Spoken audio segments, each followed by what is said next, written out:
दोस्तों, जिन भी लोगों को लगता है कि भारत के पास वो पोटेंशियल नहीं है जिससे भारत अंतर्राष्ट्रीय स्तर पर दुनिया के तमाम देशों से कंपटीशन कर पाए, वो इस वीडियो को पूरा जरूर देखेंगे। बड़ी खबर ये है कि एयरबस जैसी एडवांस एयरक्राफ्ट कंपनीज अब भारत से तमाम अपने पार्ट्स और कंपोनेंट्स खरीदना शुरू कर चुकी हैं। कई रिपोर्ट्स तो ये भी कह रही हैं कि वो समय दूर नहीं है कि भारत से ये सभी कंपनीज कई एयरक्राफ्ट इंपोर्ट कराएंगी, यानी कि ये साइकिल पूरी तरीके से बदलने वाला है, क्योंकि आज भारत की अलग अलग एयरलाइंस कंपनीज बहुत सारे एयरक्राफ्ट अलग अलग देशों से इंपोर्ट करा के भारत की डोमेस्टिक जरूरतों को पूरा करती हैं। वहीं इसके दूसरे पहलू को देखा जाए तो भारत लगातार एयरक्राफ्ट कंपनीज के लिए बहुत सारे कंपोनेंट्स और पार्ट्स एक्सपोर्ट करना शुरू कर चुका है और रिसेंटली रिपोर्ट्स के मुताबिक अब भारत दुनिया के एक और एडवांस एयरक्राफ्ट के लिए बहुत बड़े पार्ट्स की सप्लाई करने वाला है। पूरी रिपोर्ट क्या है आइए आज के इस वीडियो में जानते हैं। बस हमें सपोर्ट करने के लिए इस वीडियो को छोटा सा लाइक और चैनल को सब्सक्राइब जरूर कीजिएगा। दोस्तों, यदि आप कह दो तो रिसेंटली फ्रांस के राष्ट्रपति इमैनुअल मैक्रोन भारत की यात्रा पर आए थे और उन्होंने वापस जाते ही भारत के साथ कई बड़ी डील्स को फाइनलाइज करना शुरू कर दिया और ज्यादातर जो बड़ी डील्स हैं वो हेलीकॉप्टर और एयरक्राफ्ट इंडस्ट्री में की गई हैं। फिलहाल रिसेंटली रिपोर्ट्स के मुताबिक गुरुवार को एक इंपॉर्टेंट डील फाइनलाइज की गई है, जहां पर भारत की बेंगलुरु बेस्ड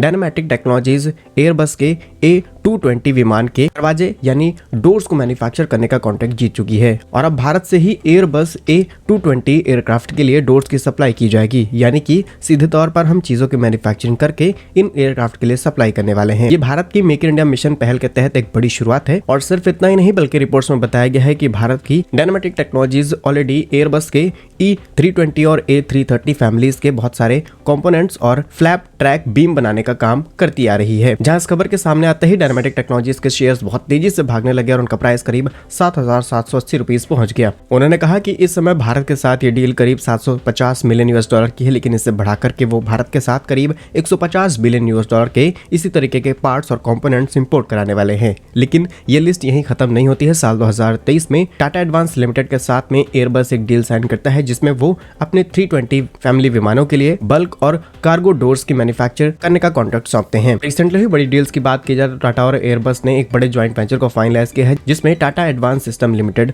भारत के अंदर H125 हेलीकॉप्टर्स की मैन्युफैक्चरिंग करने वाली है। ये दुनिया का सबसे एडवांस हेलीकॉप्टर माना जाता है, जिसकी प्रोडक्शन यूनिट भारत के अंदर शुरू होने जा रही है। अक्टूबर 2022 में खबर सामने निकल के आती है कि टाटा एडवांस सिस्टम लिमिटेड ने एयरबस डिफेंस स्पेस के साथ में पार्टनरशिप कर ली है ताकि भारत में C295 ट्रांसपोर्ट एयरक्राफ्ट को भारत के अंदर तैयार किया जाए। इसे इंडियन एयरफोर्स के लिए इस्तेमाल किया जाएगा, लेकिन ये भारत के लिए बड़ी तैयारी है। दोनों ही कंपनीज ज्वाइंट वेंचर की मदद से भारत में इस प्रोजेक्ट की शुरुआत कर रहे हैं और फैक्ट्री का काम ऑलरेडी शुरू किया जा चुका है। 2025 में इस फैक्ट्री के ऊपर भी C295 का प्रोडक्शन शुरू हो जाएगा। इसके अलावा डायनामेटिक टेक्नोलॉजीज के साथ हुई एयरबस की डील यानी A220 के विमानों के लिए जो दरवाजे बनाने का कॉन्ट्रैक्ट है और इसे भी 2025 में फाइनलाइज कर दिया जाएगा, यानी 2025 से यहाँ पर एक्सपोर्ट शुरू कर दिया जाएगा। इन दोनों ही खबरों पर आप क्या सोचते हैं हमें कमेंट्स में जरूर बताइएगा। भारत कैसे ही यूजफुल इन्फॉर्मेटिव वीडियोस पाने के लिए हमारे YouTube चैनल को सब्सक्राइब जरूर कीजिए। मिलेंगे हम आपको एक नई और इंटरेस्टिंग वीडियो में, तब तक के लिए वंदे मातरम, भारत माता की जय।